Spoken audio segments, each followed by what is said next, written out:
राधे राधे महाराज जी। महाराज जी, भक्ति में अहंकार आने लगे तो उसे कैसे बचे महाराज जी? भक्ति का अहंकार क्या होता है हमें बताइए आपकी। हमें ये अहंकार होता है, हमें तो लगता है भक्ति में ये अहंकार बढ़ना चाहिए। अस अभिमान जाय जन भोरे, मैं सेवक रघुपति पति मोरे। मेरे प्रिया प्रीतम, मैं उनका दास।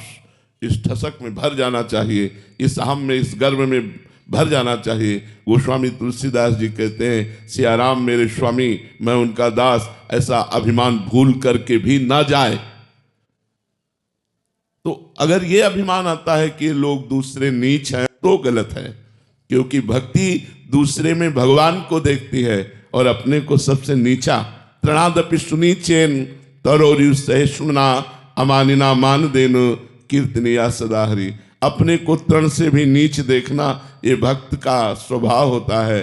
दूसरे को भगवान के समान आदर करना ये भक्त का स्वभाव होता है। जो दूसरों में दोष देखता है, अपने में गुण देखता है, वो अभिमानी पुरुष भक्त नहीं होता है।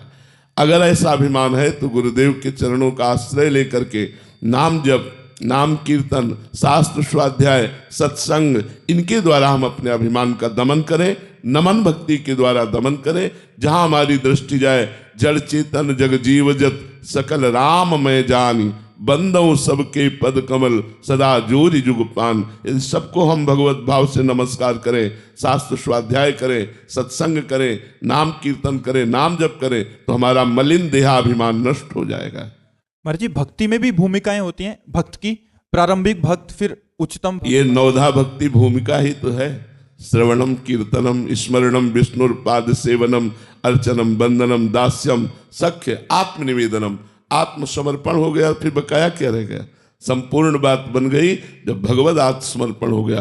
अब प्रेम की स्थिति उसके अंदर, दसधा भक्ति, प्रेम लक्षणा भक्ति उसके अंदर जागृत हुई। अब उस प्रेम की दशा के भाव है शांत भाव, दास्य भाव, सख्य भाव, वात्सल्य भाव, गोपी भाव, सहचरी भाव। अब वो किन आचार्यों के द्वारा किन भावों का पोषण करते हुए आगे बढ़ता है, वो अलग बात है।